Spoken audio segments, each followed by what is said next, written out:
اللہ تعالیٰ کو پورا اختیار ہے، تو اللہ رب العزت اس کو اللہ تعالیٰ اپنے فضل سے جنت میں ڈالیں گے، بلکہ سب کے سب انسانیت یہ اللہ کے فضل سے ہی جنت میں جائے گی۔ اللہ کے نبی صلی اللہ علیہ وسلم نے فرمایا کہ کوئی اللہ تعالیٰ کے فضل کے بغیر جنت میں نہیں جا سکتا۔ صحابہ نے کہا یا رسول اللہ آپ بھی نہیں؟ کہا کہ میں بھی نہیں، الا ان یتغمدنی اللہ برحمتہ، مگر یہ کہ اللہ تعالیٰ نے اپنی رحمت میں مجھے ڈھانپ لیا ہے، میں بھی اللہ تعالیٰ کی رحمت سے ہی جنت میں جاؤں گا۔ اللہ تعالیٰ مالک ہے قیامت کے دن کا۔ ایاک نعبد و ایاک نستعین، ایاک یا اللہ ہم تیری ہی عبادت کرتے ہیں، ایاک نعبد یا اللہ ہم تیری عبادت کرتے ہیں، و ایاک نستعین اور ہم تجھ ہی سے مدد مانگتے ہیں۔ اب یہاں پر تو پہلے یہ طرز چل رہا تھا تھرڈ پرسن کا کہ ساری تعریف اللہ کے لیے ہے جو سارے عالم کا رب ہے، جو بہت مہربان ہے، سب پر مہربان ہے، قیامت کے دن کا مالک ہے۔ پھر اس کے بعد اچانک طرز چینج ہو گیا، گویا کہ یہ آیت سے ہم ڈائریکٹ اللہ تعالیٰ سے بات کرتے ہیں، ایاک نعبد یا اللہ ہم آپ ہی کی عبادت کرتے ہیں اور آپ ہی سے مدد مانگتے ہیں۔ بلکہ ایک حدیث میں آتا ہے کہ سورہ فاتحہ کی پہلی جو 3 آیتیں ہیں اللہ فرماتے ہیں وہ میرے لیے ہیں، اس میں اللہ کی تعریف ہے۔ پھر اس کے بعد یہ آیت ایاک نعبد و ایاک نستعین، اللہ فرماتے ہیں یہ آیت میرے اور میرے بندوں کے درمیان ہے، بیچ میں ہے۔ اور پھر اس کے آگے کی 3 آیتیں اللہ تعالیٰ فرماتے ہیں کہ یہ میرے بندے کے لیے ہے اور میرا بندہ جو مجھ سے مانگتا ہے میں نے اس کو عطا کر دیا۔ ایاک نعبد و ایاک نستعین، اللہ تعالیٰ ہی کی عبادت کرنا اور اللہ ہی سے مدد مانگنا، یہ اللہ رب العزت ہی سے عبادت کرنا اور اللہ ہی سے مدد مانگنا، یہ ایمان والوں کا خاص شیوا ہے کہ اللہ کے علاوہ کسی کی عبادت نہیں کرتے اور مدد کے لیے بھی اللہ ہی کو پکارتے ہیں، کسی اللہ کے علاوہ دوسروں کو نہیں پکارتے۔ اب اللہ رب العزت اس بارے میں جو اللہ ہی کو پکارتا ہے، اللہ تعالیٰ اس کے پکارنے پر اور اس کے مانگنے سے اللہ تعالیٰ بہت خوش ہوتے ہیں۔ اللہ فرماتے ہیں کہ میرے بندو مجھ سے مانگو میں تم کو دوں گا، کہ ادعونی استجب لکم، میرے بندو مجھ سے مانگو میں تم کو دوں گا، جو مجھ سے نہیں مانگے گا۔ اللہ تعالیٰ مانگنے کو عبادت سے اللہ بیان کرتے ہیں کہ جو میری عبادت نہیں کرے گا، جو مجھ سے نہیں مانگے گا، میں اس کو جہنم میں ڈالوں گا۔ کسی نے کیا خوب کہا کہ اللہ یغضب حین ترکت سؤالہ وبنی آدم حین یسأل یغضب، کہ اللہ رب العزت ایسی ذات ہے کہ اس سے نہ مانگو تو وہ ناراض ہوتے ہیں، اور انسان ایسا ہے کہ تم اس سے مانگنے لگو تو انسان ناراض ہو جاتا ہے۔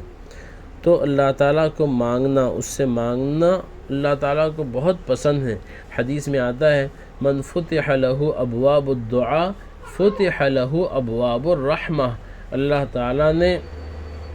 جس کے لیے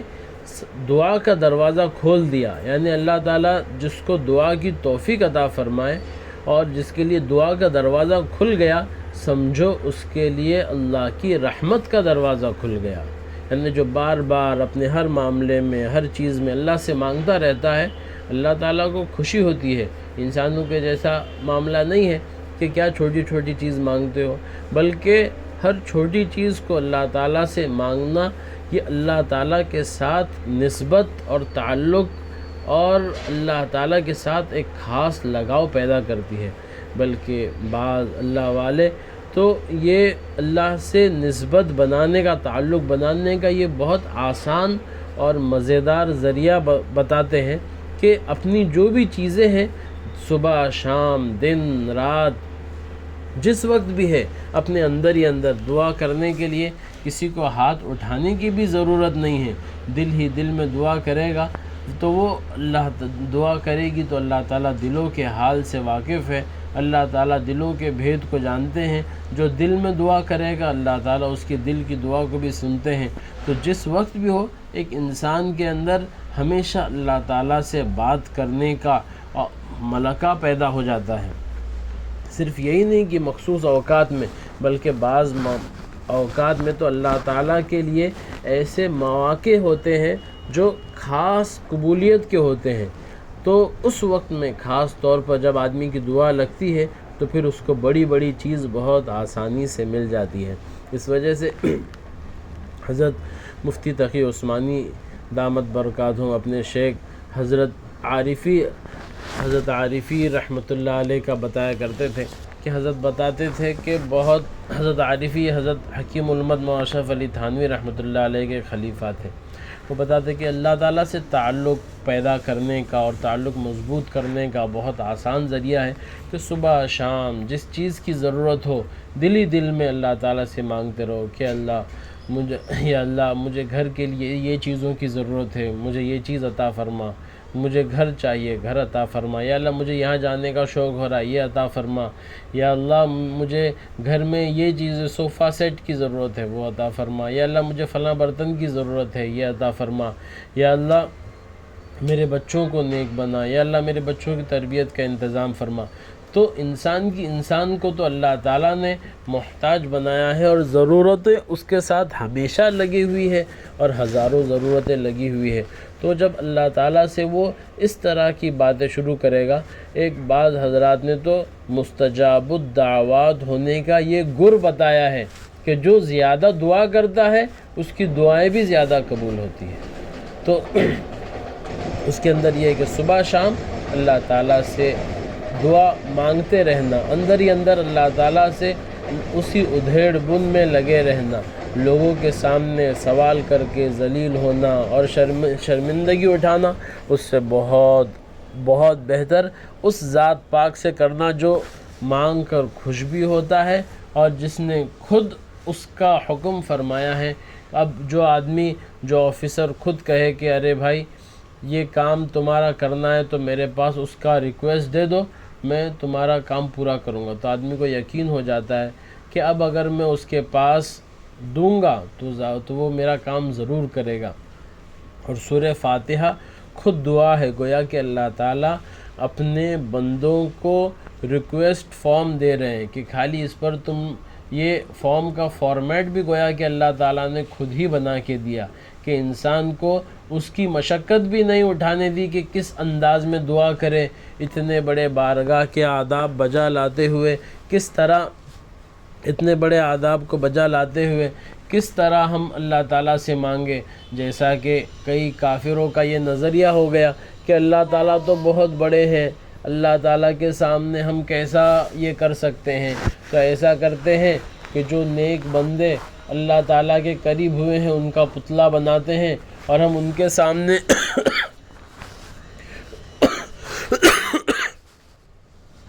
کے سامنے اپنی ریکویسٹ پیش کرتے ہیں لیقربونا الی اللہ زلفیٰ، کہ وہ اللہ کے سامنے ہماری بات پیش کریں۔ کچھ مزاروں پر جاتے ہیں کہ یہ اللہ کے مقرب بندے ہیں، ہم ان کے پاس بولتے ہیں تاکہ وہ اللہ کو بولیں گے، اللہ ہماری کہاں سنے گا۔ اللہ کو اس بات سے بہت ناراضگی ہوتی ہے کہ اللہ تعالیٰ نے اپنا دربار ہر ایک کے لیے کھولے رکھا ہے، بلکہ اللہ تعالیٰ کا تو سوال ہی ہے امن یجیب المضطر اذا دعاہ ویکشف عنہ السوء، وہ کون ہے جو تڑپنے والے کی دعا کو قبول کرتا ہے اور اس سے برائی کو تکلیف کو دور کرتا ہے، اللہ ہی اللہ ہے وہ۔ تو اللہ تعالیٰ کو تو اس سے خوشی ہوتی ہے کہ ڈائریکٹ اللہ سے کانٹیکٹ کیا جائے، نہ کہ اللہ کے مخلوقات میں سے کسی سے، بلکہ جو بتوں سے لوگ یہ کرتے ہیں کہ ہم ان کے پاس اپنی بات رکھتے ہیں۔ اللہ تعالیٰ اس کا ایک بنیادی طور پر بالکل بیس سے ہی اللہ تعالیٰ اس کو کٹ کر دیتے ہیں کہ جو مانگنا اللہ سے مانگو اور اللہ رب العزت کے سامنے اپنی باتوں کو رکھو، اللہ کی خوب تعریف کرو، اللہ تعالیٰ اس سے خوش ہوتے ہیں اور پھر اللہ تعالیٰ وہ تم کو عطا کریں گے۔ دعا کے آداب میں سے ہے کہ پہلے اللہ تعالیٰ کی تعریف کی جائے اور پھر اللہ کے نبی صلی اللہ علیہ وسلم پر درود بھیجا جائے، کیونکہ درود ایک ایسی دعا ہے، جو ایسی عبادت ہے جو قبول ہوتی ہی ہوتی ہے، تو پھر ہماری دعا زیادہ اقرب الی الاجابہ، قبول ہونے کے زیادہ قریب ہو جاتی ہے۔ پھر جو دعا ہے اپنی مانگا جائے اور اس کے بعد آمین کہا جائے تاکہ دعا ہماری قبول ہو۔ اب اس کے بعد اللہ تعالی ہم کو دعا مانگنے کا طریقہ سکھاتے ہیں۔ اہدنا الصراط المستقیم، اہدنا یا اللہ ہم کو ہدایت دیجیے، اہدنا الصراط راستہ، المستقیم سیدھا، یا اللہ ہم کو سیدھے راستے کی ہدایت عطا فرما۔ کہ انسان کی زندگی گزارنے میں جو اس کو سب سے اہم ضرورت ہے وہ اصل آخرت۔ دنیا تو ضرورت کے اعتبار سے انسان کو ملتی ہے، انسان کی ضروریات پوری ہوتی ہے، لیکن جو اصل انسان کو مانگنا چاہیے وہ کیا مانگنا چاہیے؟ اللہ تعالیٰ خود اس دعا میں اس کا فارمیٹ اللہ تعالیٰ نے دیے ہیں کہ آخرت کی کامیابی اور اللہ تعالیٰ تک پہنچنے کا راستہ آدمی کو مل جائے تو آدمی کی پوری زندگی ایسا سمجھو کہ اصول ہو گئی۔ اب دنیا ہی میں آدمی اگر بھٹکا ہوا ہو اور دنیا میں اگر آدمی بھٹکا ہوا ہو اور اس کو کوئی کسی سے وہ راستہ پوچھے اور کوئی آدمی اس کو صحیح راستہ بتا دے، وہ اس کا بڑا احسان مند ہوتا ہے کہ بڑی مہربانی آپ نے ہم کو صحیح راستہ بتایا۔ تو جو آخرت کا اور اللہ تعالیٰ تک جانے کا راستہ بتائے تو پھر آدمی اس اعتبار سے کتنا خوش ہوگا۔ تو اللہ تعالیٰ نے یہ فارمیٹ ہمارے سامنے دعا کا رکھا ہے کہ اللہ تعالیٰ سے آخرت کا راستہ صحیح راستہ مانگا جائے کہ جس سے ہم اللہ تک پہنچے اور اللہ کی بنائی ہوئے مہمان کھانے جنت میں ہمارا جانا آسان ہو۔ اہدنا الصراط المستقیم، یا اللہ ہم کو سیدھا راستہ عطا فرما، سیدھے راستے کی ہدایت عطا فرما۔ اب وہ سیدھا راستہ کیسا ہے؟ صراط الذین انعمت علیہم، صراط الذین ان لوگوں کا راستہ، صراط الذین ان لوگوں کا راستہ، انعمت علیہم انعمت جن پر آپ نے انعام کیا، علیہم ان پر، صراط الذین انعمت علیہم ان لوگوں کا راستہ جن پر آپ کا انعام ہوا، کن پر اللہ تعالیٰ کا انعام ہوا۔ دوسری آیت میں اللہ تعالیٰ فرماتے ہیں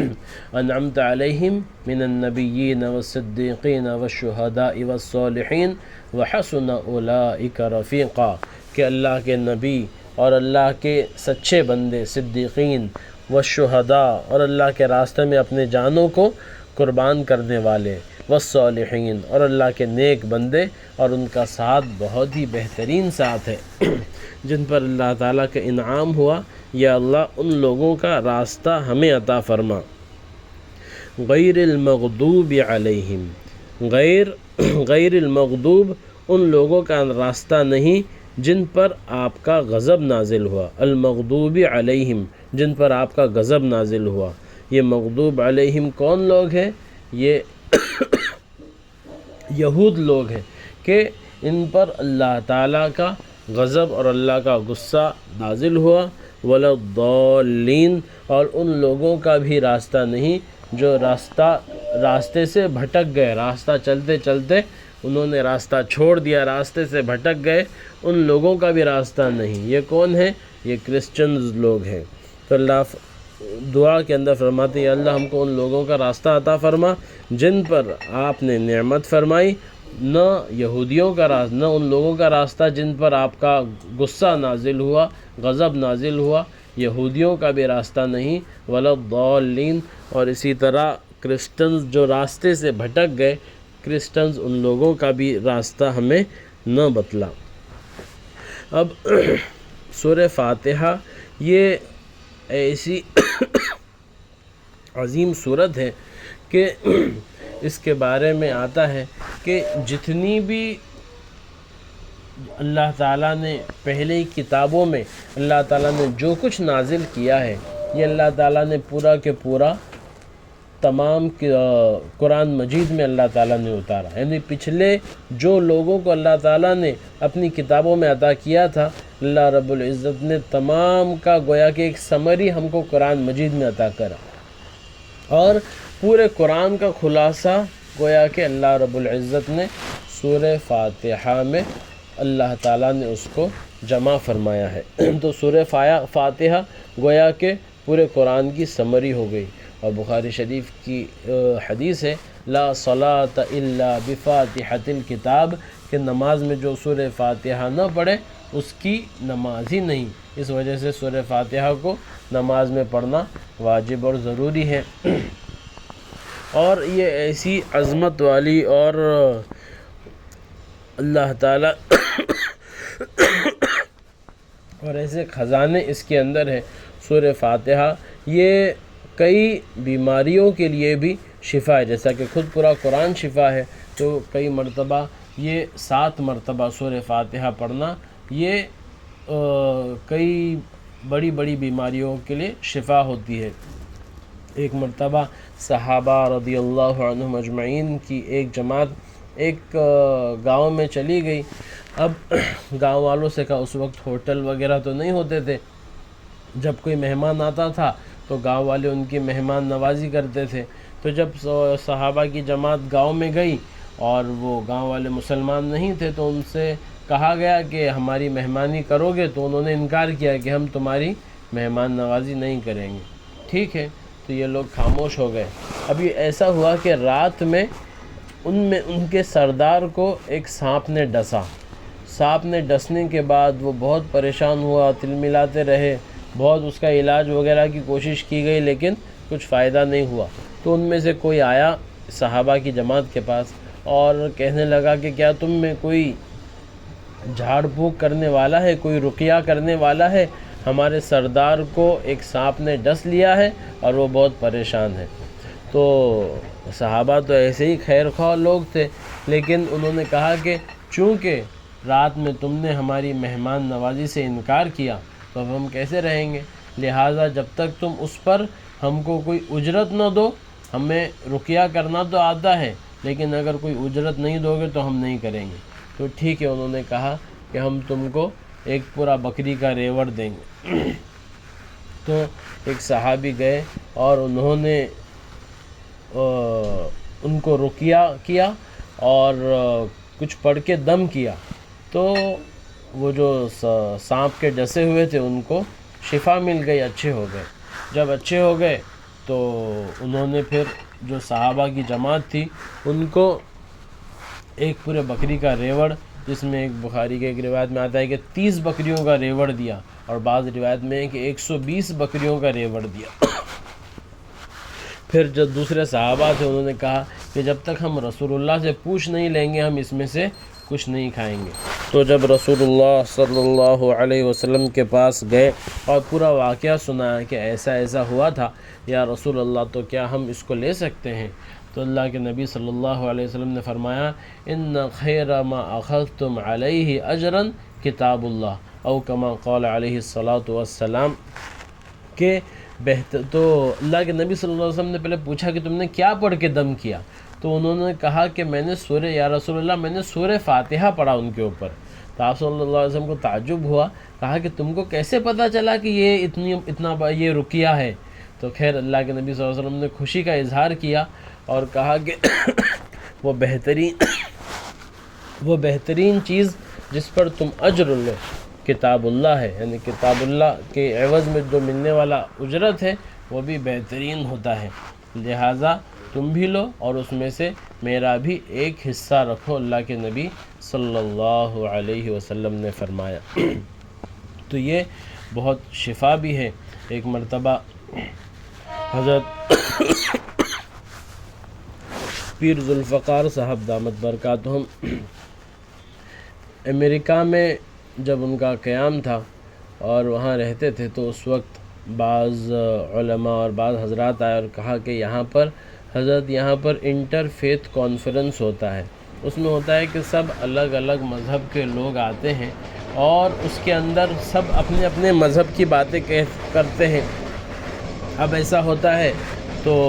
یہودی اپنا یہ کرتا ہے، کرسچن اپنے مذہب کا بولتا ہے، اور جب مسلمان کوئی نہیں ہوتا تو سب کے سب مسلمانوں کے خلاف اور اسلام کے خلاف ان کا پروپیگنڈا اور ان کی باتیں اسلام کے خلاف ہوا کرتی ہیں۔ تو آپ سے گزارش ہے کہ آپ چلیں تاکہ اسلام کی طرف سے بھی ترجمانی ہو جائے۔ تو انہوں نے کہا ٹھیک ہے، میں آتا ہوں۔ اب جو دن طے ہوا تھا اس کے اندر جب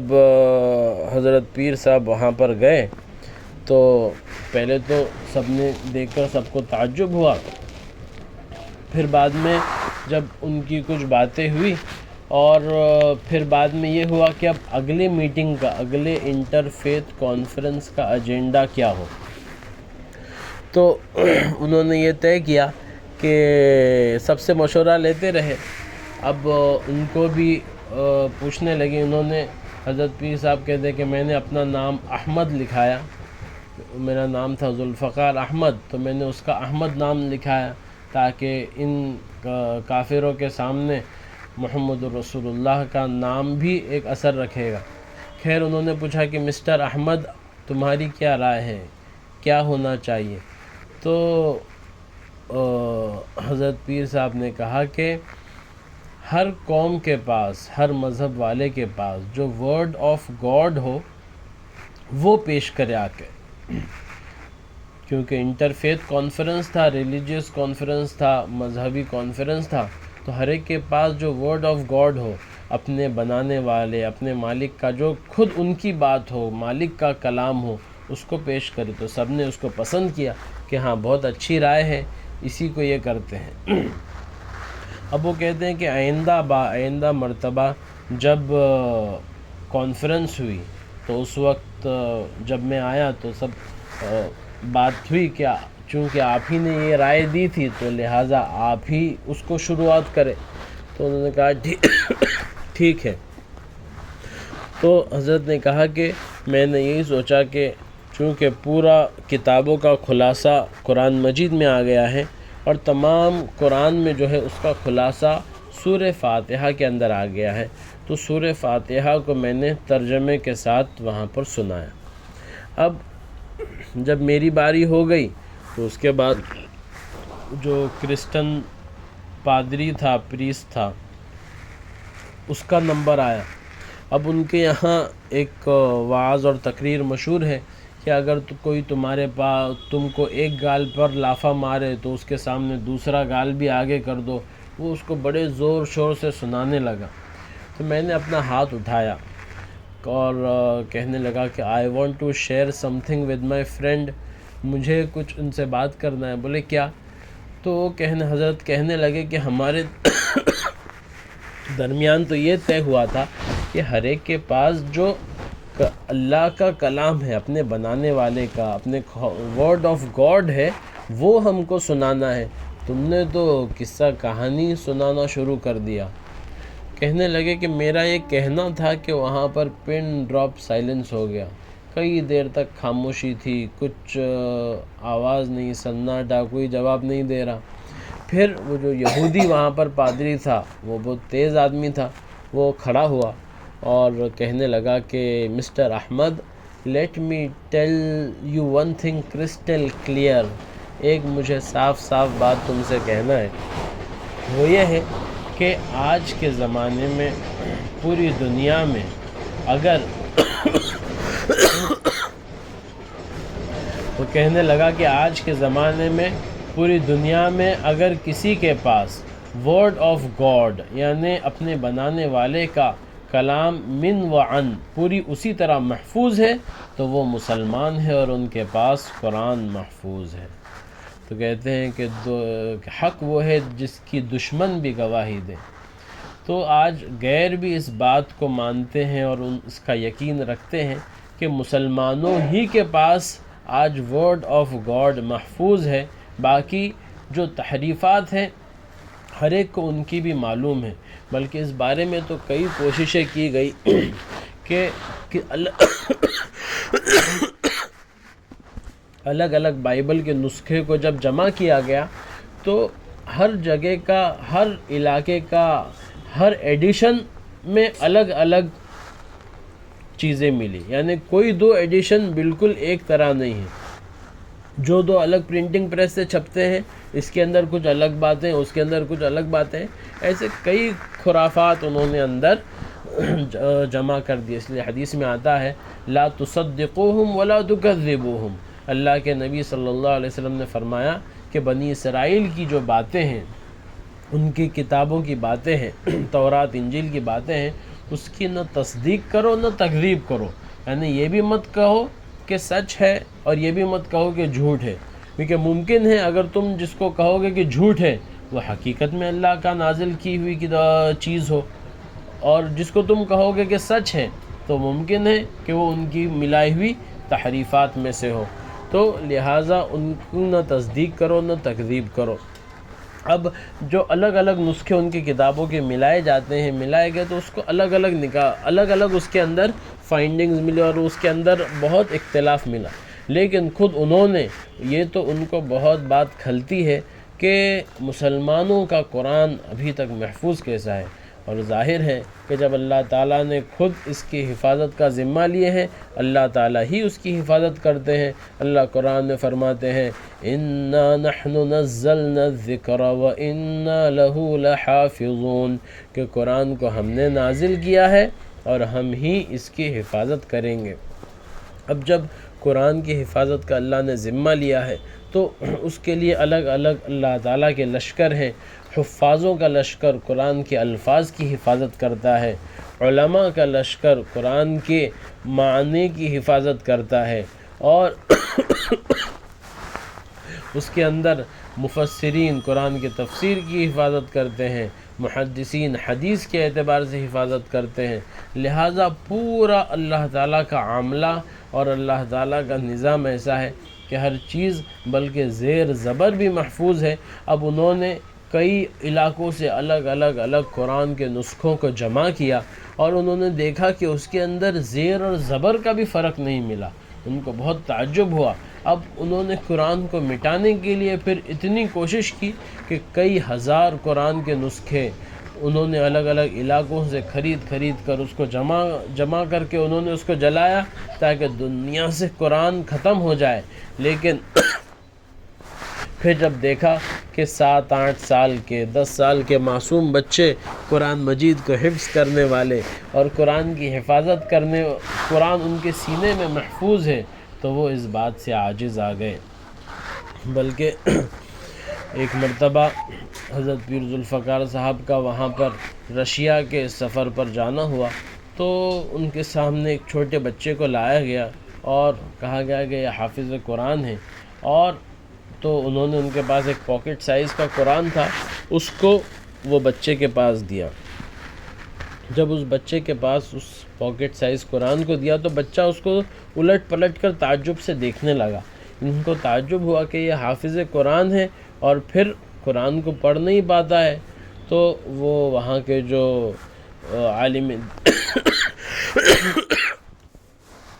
عالم دین تھے وہ مسکرانے لگے اور کہنے لگے کہ اصل میں یہ بچوں نے قرآن کو دیکھ کر نہیں پڑھا ہے بلکہ قرآن کو سینہ بسینہ حفظ کیا ہے۔ تو پھر اس کا طریقہ وہ بتانے لگے کہ یہاں پر اتنا زیادہ ظلم اور زیادتی ہوتی تھی، اور جس کے پاس قرآن کا ایک صفحہ ایک حرف بھی معلوم ہوتا تو اس کو سزا دی جاتی اور الگ الگ تکلیفیں اور عذاب میں مبتلا کر دیا جاتا، یہاں تک کہ اگر کوئی عربی جاننے والا بھی ان ممالک میں رشیا کے ان ممالک میں ملتا تو اس کو سزا ملتی، کہ ان کا یہ تھا کہ ہم قرآن کو بالکل ختم کریں گے، لیکن قرآن کو ختم کرنے والے تو ختم ہو گئے اور قرآن ابھی تک اپنے آب و تاب کے ساتھ اسی طرح باقی ہے۔ پھر وہ کہتے کہ ہم لوگوں نے ایسے کمرے بنائے جو ساؤنڈ پروف کمرے ہوا کرتے تھے، گھروں کے بیچ میں ایسے کمرے، اس کے اندر ہم 6 مہینے کا سامان راشن کے ساتھ ایک معلم اور ان کے ساتھ طلباء کو اندر بند کر دیتے، اور پھر باہر ہم لوگ شراب کی بوتلیں اور لڑکیوں کی تصویریں ایسی لگاتے کہ کسی کو یہ گمان بھی نہ ہو کہ یہاں پر اندر کوئی دینی اور مذہبی کام ہو رہا ہے۔ اور پھر بعد میں 6 مہینے کے عرصے میں یہ بچے اپنے استاد سے قرآن کو یاد کرتے، قرآن کو محفوظ کرتے، اور پھر اس کے بعد حافظ عالم بن کے نکلتے۔ اسی طرح دوسرا طریقہ ہم نے یہ اپنایا تھا کہ راستوں میں کہ قبرستان میں ہم نقلی جنازہ لے کر جاتے، اور نقلی جنازہ لے کر اس جنازے میں تو کوئی نہیں ہوتا، لیکن ہمارے ساتھ عالم دین اور چند طلباء ہوتے۔ ہم رات کے وقت میں جاتے، لائٹیں وغیرہ لالٹین لے کر، اور پھر ایک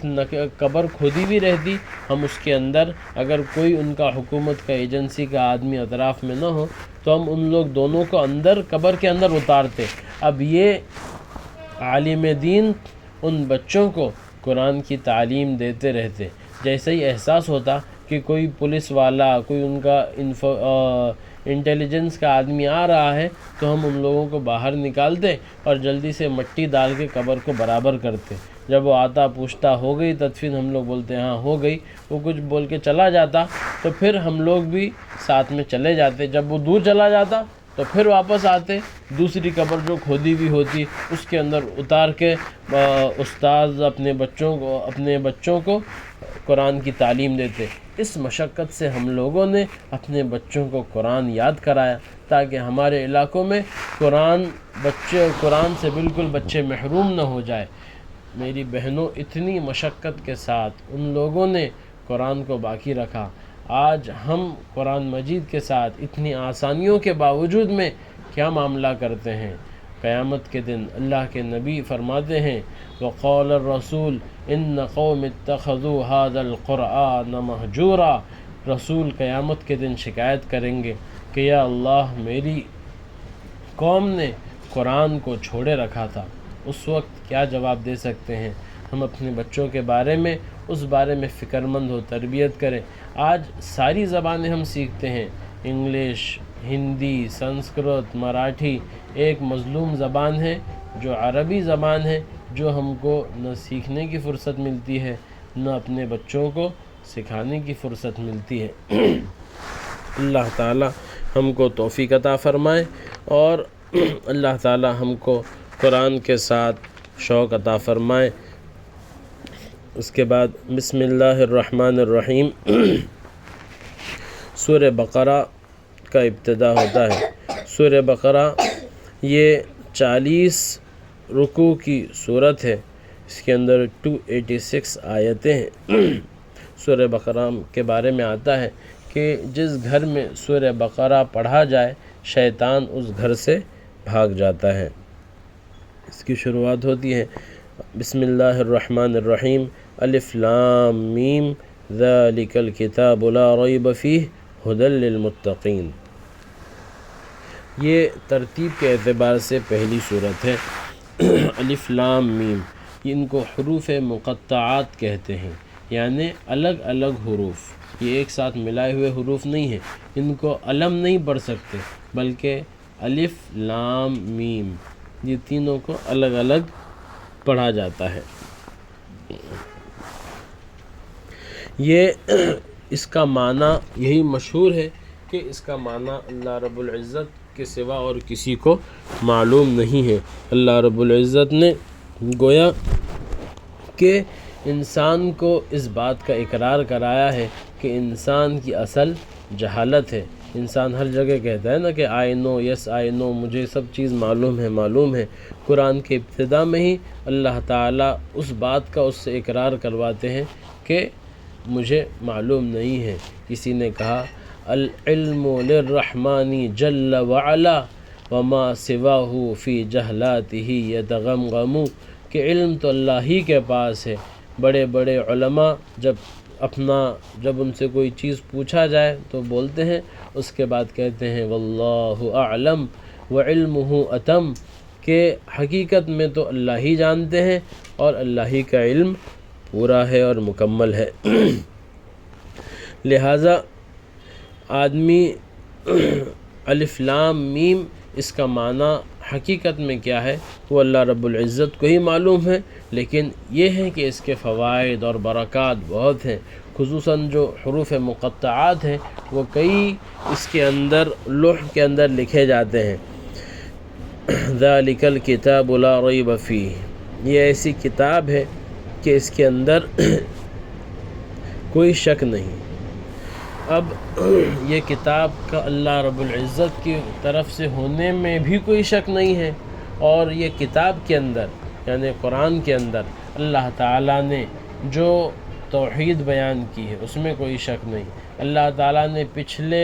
قوموں کے جو واقعات بیان کیے ہیں اس میں کوئی شک نہیں۔ اسی طرح اللہ رب العزت نے پورے دنیا کے، قرآن تو اصل ہدایت کے لیے ہے، لیکن یہ قرآن ایسا ہے کہ لا ينقضی عجائبہ، کہ قرآن کے عجائب ختم نہیں ہوتے۔ قرآن کے ہمیشہ لوگ مفسرین ان کے تفسیرات وغیرہ ان کو لکھتے رہتے ہیں، اور پھر بھی اس کے اندر سے موتی اور ہیرے نکالتے رہتے ہیں۔ اس کے عجیب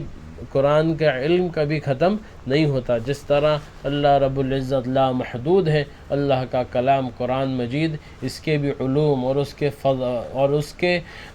فوائد اور فضائل لا محدود ہے۔ حدیث میں ہے لا ينقضی عجائبہ، کہ قرآن کے عجائب کبھی ختم نہیں ہوں گے۔ تو ذالک الکتاب لا ریب فیہ، یہ ایسی کتاب ہے کہ اس میں کوئی شک نہیں، ھدی للمتقین، یہ راہ بتلانے والی ہے، یہ راہ بتلانے والی ہے ان لوگوں کو جو اللہ تعالیٰ سے ڈرتے ہیں۔ جو اللہ سے ڈرتے ہیں ظاہر ہے وہ اللہ تعالیٰ کی باتوں کو مانیں گے، اور جو قرآن کے اندر راہ بتائی گئی ہے اور جس راستے پر چلنے کو بتایا گیا ہے، جس کے دل میں اللہ تعالیٰ کا ڈر موجود ہے وہ ان باتوں کو سنے گا اور اس پر عمل کرنے کی کوشش کرے گا، اور جو بے پرواہ ہے اور جو اس بارے میں بالکل فکر نہیں کرتا اور بلکہ اللہ ہی کو نہیں مانتا، اس کے بارے میں قرآن خود کہتا ہے اولئک الانعام بل ہم اضل، وہ تو جانور ہے بلکہ اس سے بھی زیادہ بدتر، بل ادارک علمہم فی الآخرہ، بلکہ آخرت میں جا کے ان کا علم رک جاتا ہے، ان کا علم ختم ہو جاتا ہے، اور وہ جانور ہے اور اس سے بھی بدتر۔ تو قرآن کی ہدایت ان لوگوں کے لیے ہے جن کے اندر اللہ تعالیٰ کا ڈر ہے، اور جن کے اندر اللہ کا ڈر ہے وہ کون لوگ ہیں؟ الذین یؤمنون بالغیب، وہ لوگ جو یؤمنون ایمان لاتے ہیں بالغیب، اندیکھی چیزوں پر، یعنی وہ حقیقتیں جو آنکھوں سے دکھ نہیں سکتی ان پر، آخرت کی باتیں، اللہ کا ہونا، اللہ کے نبی صلی اللہ علیہ وسلم پر قرآن کا آنا، جنت کا ہونا، جہنم کا ہونا، یہ حقیقتیں ہیں جو فی الحال انسان کو آنکھوں سے نظر نہیں آتی، اس پر ایمان رکھتے ہیں، یعنی اس کو سچا سمجھتے ہیں۔